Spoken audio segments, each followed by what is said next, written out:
BTS's Jimin was rushed to a military hospital after suddenly fainting during an intense training session. The question now is, what really happened behind this incident?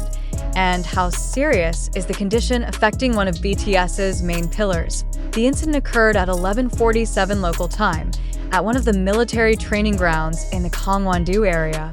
According to early reports circulating internally, Jimin collapsed without prior warning.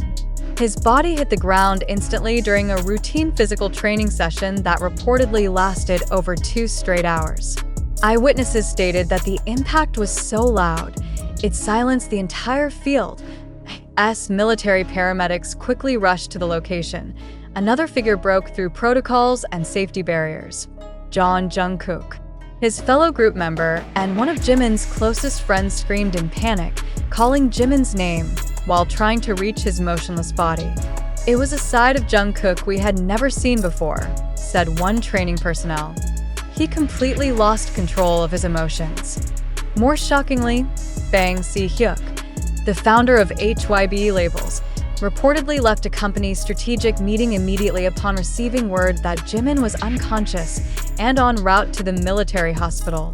Internal sources said he headed straight to the medical facility with minimal security, accompanied only by a senior assistant and a driver. His expression was unlike usual. His face was truly tense, said a staff member who witnessed Bang's presence at the hospital. Meanwhile, Jimin's condition was declared critical for a time after arriving at the hospital. Military doctors stated he was suffering from acute exhaustion, worsened by prolonged emotional and physical stress. It was known that Jimin had previously shown symptoms such as recurring dizziness, drastic weight loss, and insomnia. However, out of a sense of duty to his division, which Jungkook is also part of, he declined the offered medical leave. According to an official statement from the medical team, Jimin must undergo intensive observation for at least 72 hours. Physical activity is strictly forbidden for the next 2 weeks. Additionally, he suffered significant bruising on his left arm due to the fall, though luckily no bone fractures or permanent injuries were found. Jungkook himself, according to some of his peers, reportedly begged for permission to stay with Jimin overnight at the hospital.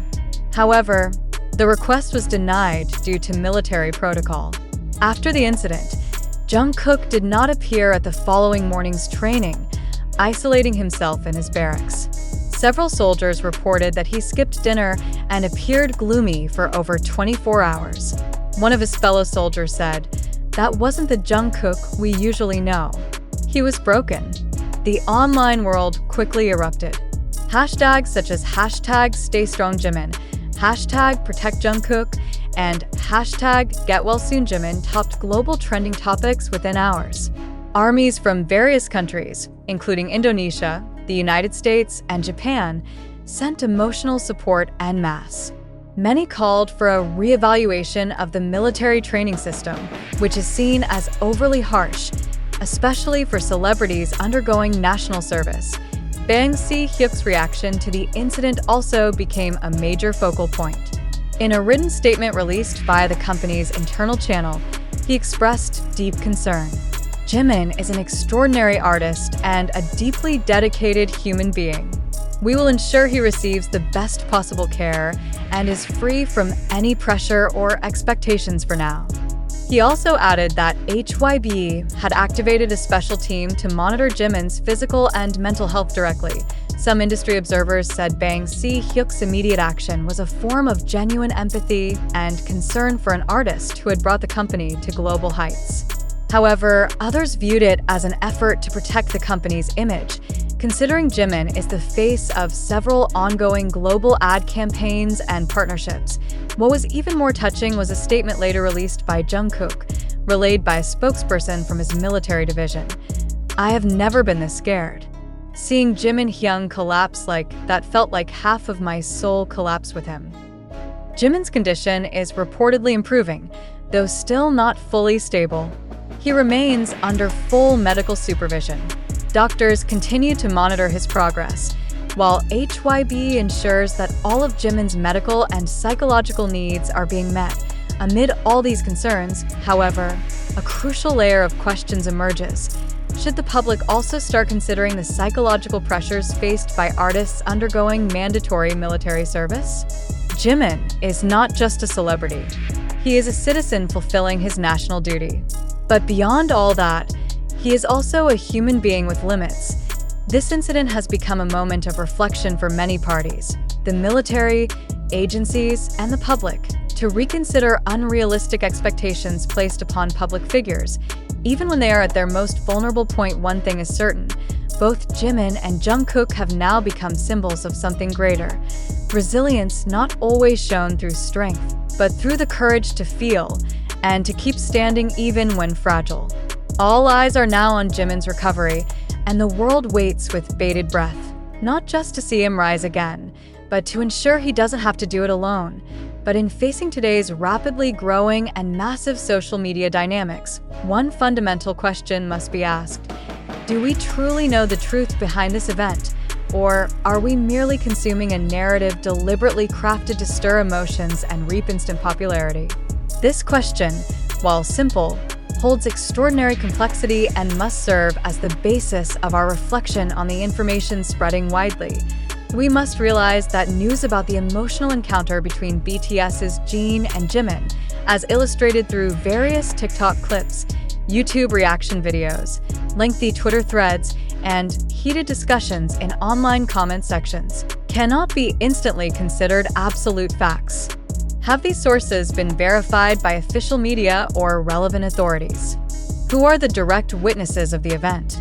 How can we be certain that the videos circulating haven't undergone visual or narrative manipulation? Questions like these are crucial to ask, especially in a digital climate saturated with the interests of virality and public emotion monetization. Is it possible that this touching scenario is merely a dramatic portrayal deliberately created by fanatics, or even by the media itself, to grab attention and engage a large audience? And if that's true, are we not participating in spreading a collective illusion? It must be underlined that emotional narratives like this indeed possess extraordinary allure. They touch our humanity, longing, pride, and loyalty toward admired idols. But doesn't that mean we need to be more cautious?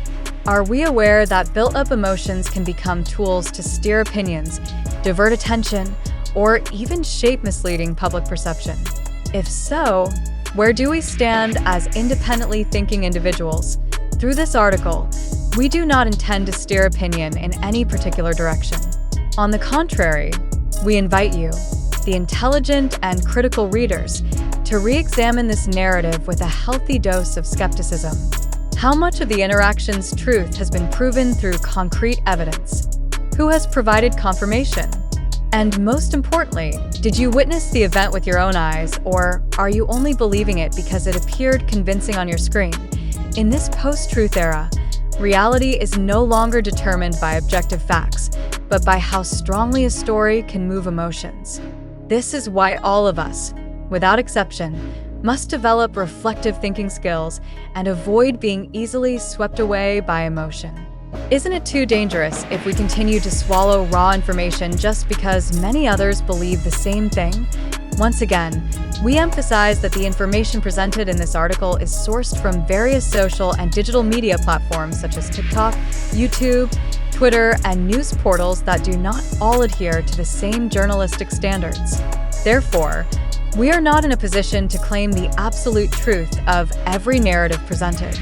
What we have done is reconstruct the various fragments of information available in hopes of awakening your critical awareness as a reader. Now, we would like to pose a few important questions to you.